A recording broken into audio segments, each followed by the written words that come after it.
Imagine niyo po ito. Nakatayo ang Panginoong Hesus mismo sa harap nyo. Nakatingin sa mga mata nyo at nagtanong. Hindi po isang sermon, hindi isang lecture, kundi isang tanong na tumatagos sa kaluluwa. Paano po kayo magre-respond? Sa bagong tipan no, New Testament, over 100 questions po ang tinanong ng ating Panginoon.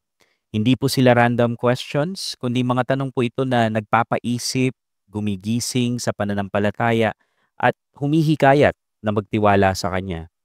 At kahit sa panahon po natin ngayon, ang mga tanong po na ito ng Panginoon ay buhay at mabisa. Nagtatanong pa rin po siya. Kaya sa video na ito, iniimbitahan ko po kayo, makinig po kayo ng mabuti. Hayaan niyo pong mangusap sa inyo ang mga tanong na ito ng Panginoon, hindi lang po sa isipan, kundi pati sa puso niyo. Dahil ang mga ito po ay hindi lang mga tanong mula sa nakaraan na nakalagay sa isang lumang aklat, kundi yung mga tanong po na ito ay para sa iyo, para sa ating lahat, sa panahon po natin ngayon. So right now. Yeah.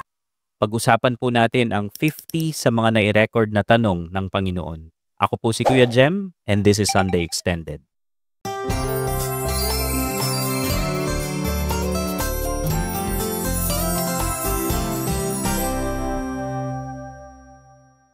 Although sinabi ko pong ang mga tanong na ito ay para sa bawat isa sa atin, sa pakikinig at pagbabasa nyo po, iwasan nyo pong isipin ang ibang tao para sa mga tanong na ito.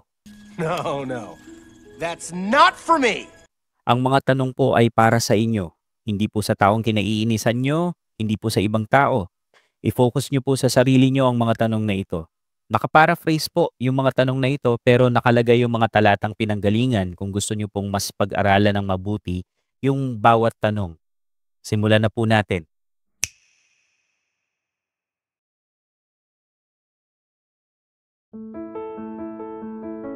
Bakit ka nag-iisip ng masama? Bakit mo nilalabag ang utos ng Diyos dahil sa iyong mga tradisyon? Ano ba ang mapapala mo kung mapasayo man ang lahat ng bagay sa mundo, pero mapapahamak naman ang buhay mo? May maibabayad ka ba para mabawi mo ang buhay mo? Hanggang kailan ba ako magtitiis sa iyo na walang pananampalataya at baluktot ang pag-iisip? Hindi mo ba nabasa sa kasulatan? Ano ba ang pagkakakilala mo sa Kristo? Paano ka makakaligtas mula sa hatol ng impyerno? Bakit ka nag-iisip ng ganyan? Paano ka sasampalataya sa akin kung ang papuri lang ng kapwa ang hangad mo at hindi ang papuri ng nag-iisang Diyos? Kung hindi ka naniniwala sa mga isinulat ni Moises, paano ka maniniwala sa mga sinasabi ko? Hindi mo ba matanggap ang mga sinabi ko?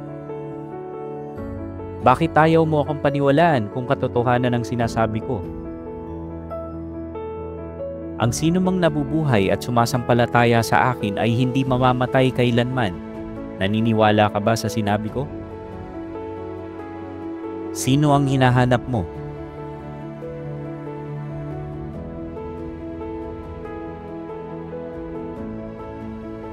At bakit ka nababalisa tungkol sa pananamit? Naniniwala ka ba na mapapagaling kita? Ano ang gusto mo? Ano ang gusto mong gawin ko sa'yo? Ano ang kailangan mo? Gusto mo bang gumaling?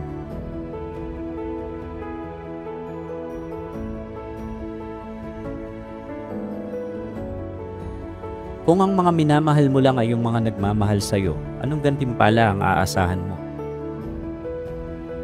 At kung mabuti ka lang sa mga kapatid, kaibigan o kababayan mo, ano ang ginagawa mong higit kaysa iba? Bakit mo pinapansin ang puwing sa mata ng iyong kapatid, ngunit hindi mo pinapansin ang trosong nasa iyong mata? Bakit ka natatakot? Bakit ka nag-aalinlangan? Ilan ang tinapay mo riyan? Hindi mo pa rin ba nauunawaan? Pero para sa iyo, sino ako?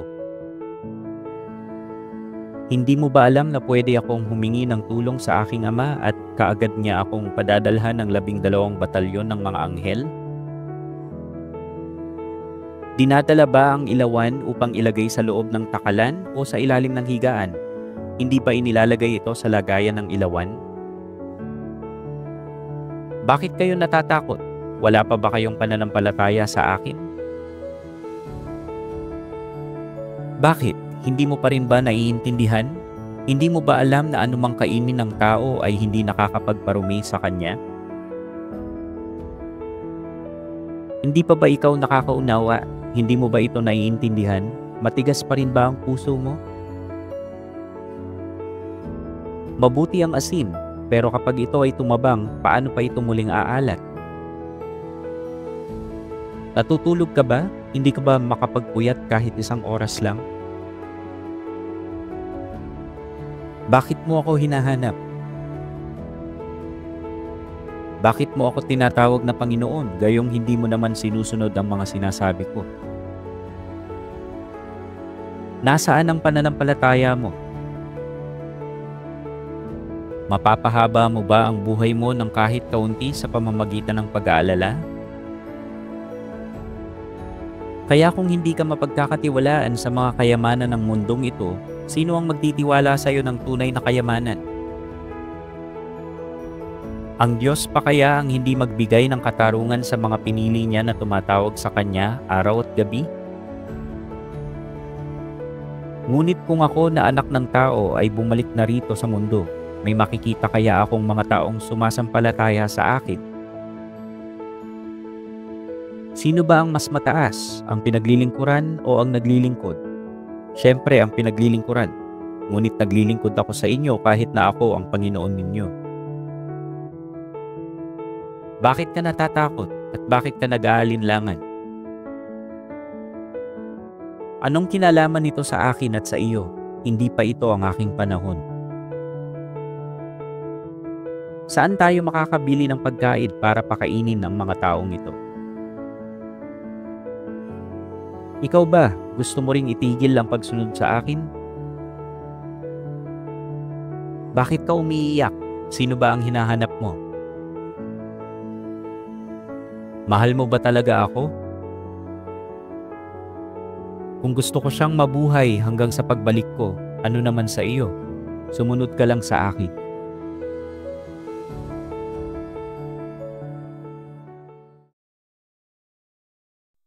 Yung mga tanong po na ito ay hindi mga sinaunang salita na walang relevance dun sa ating mga sumampalataya sa Panginoon. Buhay po sila, personal at angkop ngayon. Para sa iyo, para sa akin. So pause, reflect, i-assess po natin yung spiritual life natin gamit ang mga tanong na ito. And aling mga tanong po ang talagang nangusap sa inyo? Kung may tanong po na talagang tumagos sa puso nyo, isulat nyo po. Ilagay nyo po sa post-it, ilagay nyo sa ref, o kaya sa pader ng kwarto nyo or reminder sa phone nyo. Of course, privilege din po sa akin kung mai-share nyo po sa amin ang tungkol dyan sa comment section. Aling tanong po ang ginamit ng Panginoon para mangusap sa inyo ngayon?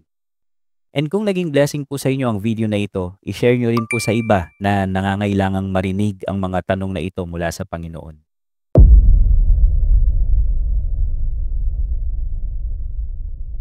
Salamat po sa pagsama sa akin. Tandaan niyo po, nagtatanong pa rin si Jesus. At ang isasagot niyo po sa tanong niya ay mahalaga. Hanggang sa susunod po, pagpalain kayo ng Panginoon.